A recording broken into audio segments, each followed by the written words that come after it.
COVID-19 pandemic has forever changed the statistic of online purchases among consumers in Malaysia. As of March 2020, after the Prime Minister of Malaysia, Tan Sri Muhyiddin Yassin announced the movement control order all over the country. The coronavirus pandemic has pushed many shoppers to make their purchases online, as many physical retail outlets across the world are either closed due to the lockdown or have limited capacities to maintain social distancing. From that, delivery services, or as known as courier companies, see growth in purchases of essential items during MCO, including JNT Express. As of today, JNT Express has more than 3,000 staff, 200 vehicles, and 15 gateways. These services are made for the convenience of Malaysians to enjoy a high quality and fast courier services. JNT stands for acronym from their founder, Jet Li and Tony Chen. JNT Express was founded in 2015 by Jet Li and Tony Chen, which is former CEO and current of Oppo. Due to pandemic, people nowadays are more prefer shopping via online, and this make extra workload for courier service JNT. On February 12, 2021, JNT once again went viral when their staff protested about bonuses.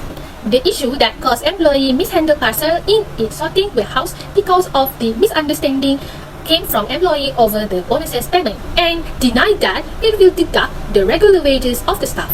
The investigation also found that the incident had occurred in the business premises located in Perak was due to extra workload experienced by workers in the warehouse division due to the sudden increases in the packages.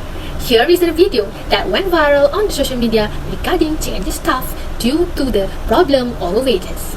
Furthermore, the employee who were in the delivery department, which is dispatch, were dissatisfied with the payment of the bonuses based on the performance and unilateral changes in the commission payment, which would cause the income of the employee who involved to decrease.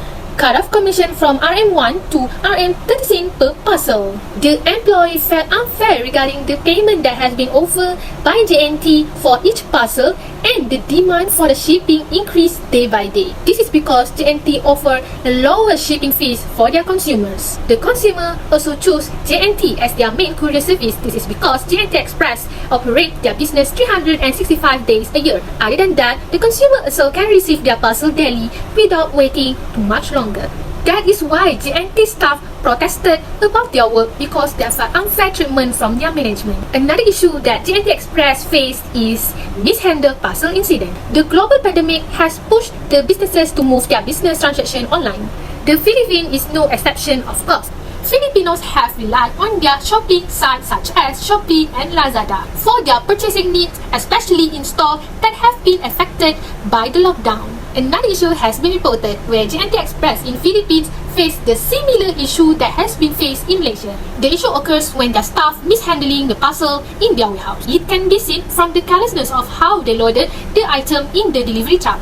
Some of the employees were seen shirtless and not wearing any protective gear or even face masks. Not only mishandling inside the warehouse, their employees also mishandling outside the warehouse. JNT also received many complaints from their consumer regarding the behavior of their rider.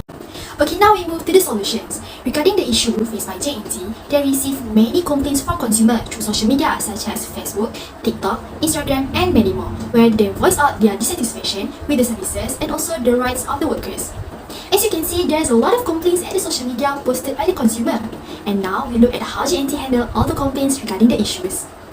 Regarding the issue with JNT violently sorting incident due to extra workload payment issues, there is the involvement of the change agent, which is the Ministry of HR.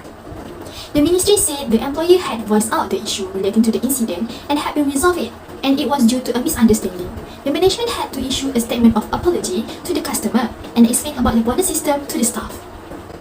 Apart from that, employers are urged to always consult with employees before making any changes that involve their interests. This is to ensure the harmony and as well as the welfare of employees will continue to be protected as stated by the Ministry of HR. Approaching the next issue, which is mishandling parcel in the warehouse by the staff, a spokesperson for JNT Express said that the company is investigating the issue and it has contacted the affected customer. JNT Express Philippines also responded with the action whether to fire, suspended, or training the staff who committed to this issue. And moreover, JNT Express Philippines also has posted in the job street where they are looking for a public relation officer to settle down the problem. Besides, JNT expressed their deepest apologies to all Malaysians with content such as we once again express our deepest apologies for the shortcomings of our internal management and that have caused dissatisfaction and losses from our customers. This issue actually can relate to Chapter 5 in OD, which are development practitioners. Organization development practitioners are those who are assigned the task with carrying out the organization plan change precise. These are the individuals who carry the ultimate responsibility for the development and formations of organizational-wide effectiveness by challenging the changing current practices. People who work in organizational development are commonly referred to as OD practitioners. It is a voluntary relationship between a professional and employed OD consultant to assist with the change. There are four primary models of business consulting, which are expert, doctor-patient, mechanic, and organizational development. Only one will leave the organization more capable of future self-development, more aware of its own operating system, more highly networked, and more oriented to a sense of ownership and accountability. As for JNT, it applies the doctor-patient model, where the consultant is brought into the organization to diagnose a problem and administer remedial treatment. There are important assumptions in this model too. Fundamentally, it assumes an outsider can enter the organization, diagnose a problem, and issue an effective remedy. This model places even more power and dependence into a consultant such as doctor's hand. Applying to the case, quoting a source from the Human Resource Ministry, it said Minister Datuk Sri M. Saravanan had not commented on the matter. There is a statement stating the department under the Human Resource Ministry is investigating this. The Minister will give his final says on the issue soon. Next, it can be related from Chapter 7 in audit, data gathering. In order to diagnose the real problem that has been faced by JNT, the audit practitioner had used a data gathering method. There are 5 types of data gathering method, which are interview, focus group, survey or questionnaire, observation, and unobstructive measure. The best approach for JNT is focus group.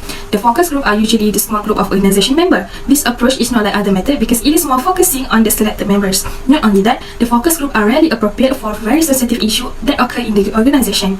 By using this method, JNT only focus on the selected members that are affected based on their issues that has been discussed. In order for JNT to conduct this focus group, the audit practitioners in the company must follow some steps that are slightly similar to a TVing. The steps for JNT to conduct are: first, prepare an interview guide.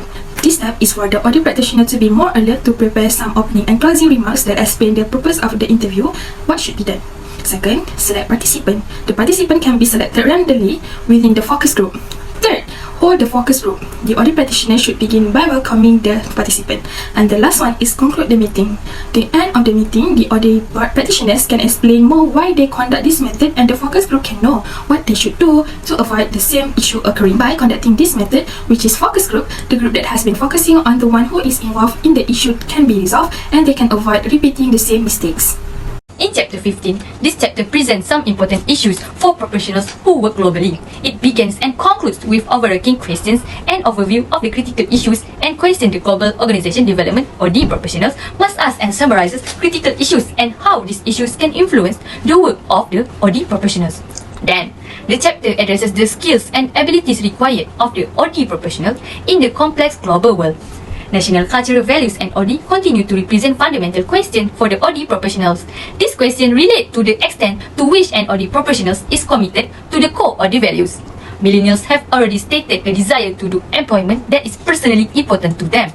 They are resistant to corporate hierarchies and are used to working in a variety of settings rather than just at their desk. For millennials who put a high emphasis on work-life balance, flexible scheduling is state appealing.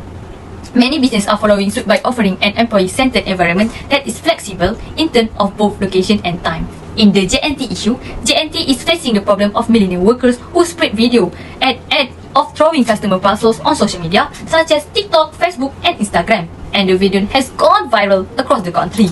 This has caused JNT to receive several criticism and has also tarnished the reputation of the JNT company.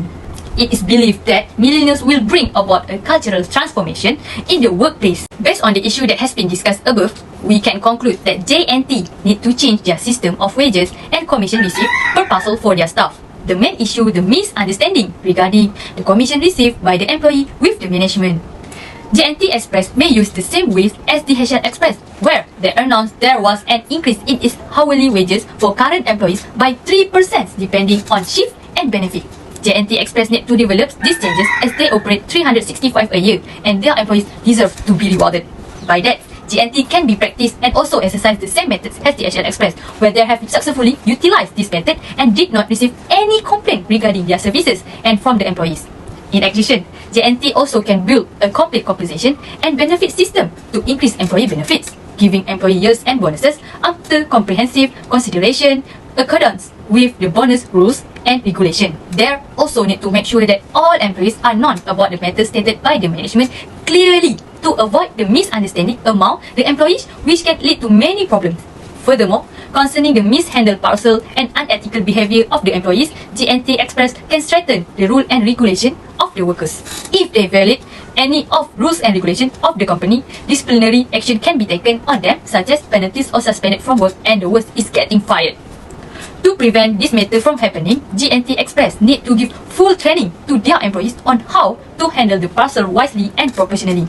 Also, due to the rise of the cases of COVID-19 in the world, they really need to take care of the hygiene as well as the safety of the public.